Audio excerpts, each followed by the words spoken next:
So you're hurt. I mean, who wouldn't expect you to be hurt? You got married, you got into a relationship, and the person you gave your heart to decided that they're more attracted to somebody of the same sex, and so really everything they did prematurely, and now the marriage is not working, and so you all get a divorce. Then you move on and you meet somebody else, and after you're together, after you were finally ready to give your heart again, the person you were with, the person you married, that next time you come to find out that they slept with the person they were with before you, a week after you got together. Obviously you're defensive, obviously you're broken, you're insecure, but you give it one more try. And in that one more try, you find the right person. I mean, listen, they seem to have great moral character. They even go to church.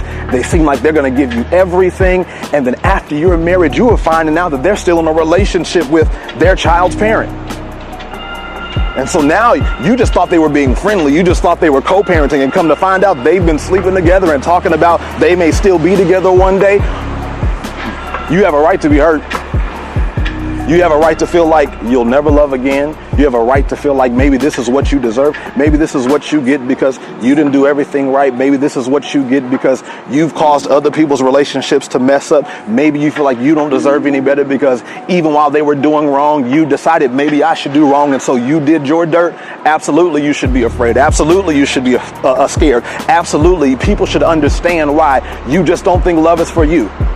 Matter of fact, it becomes even more difficult when people say you need to be by yourself, when people say you're just afraid to be alone. And it's not that you're afraid to be alone, it's that you just know you were wired for relationship. You were wired to be somebody's husband. You were wired to be somebody's wife. And you just don't see how this could have happened to you. All you've ever seen was two parents stay together. All you've ever seen was successful relationships, but you're hurt. So how can you do this again? It wouldn't make sense. Maybe just love is not for you.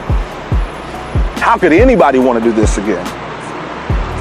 Well, let me tell you something. Love is for you. You do have a right to be with somebody.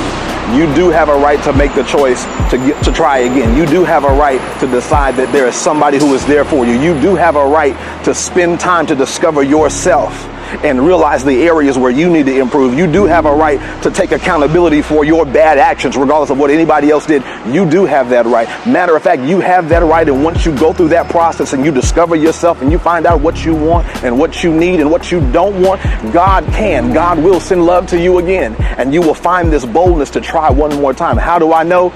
Because that was me. I was that person who made all of those mistakes. I was that person who had bad judge of character. I was a person who even had bad character himself, but decided that at some point I wasn't going to let the pain from my past turn into fear of my future and rob me of what really could be. Yes, I'm that person that did it once, twice, not three, but 4 times, and finally got to a place where I found the right one who made all the pain worth it, who made all the pain make sense. I was that one.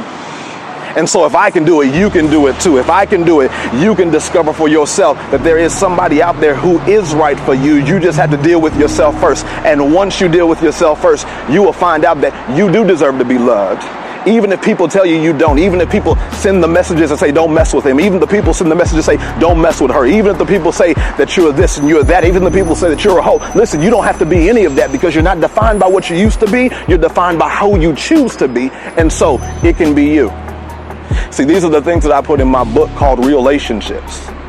The things that the church didn't teach me, the things that pastors didn't counsel me on. I was a pastor myself, and when I needed counsel, I had people tell me, if you're going to cheat, do it out of state. I had people tell me, just live through it and they'll get over it. No, I wanted to be a better person.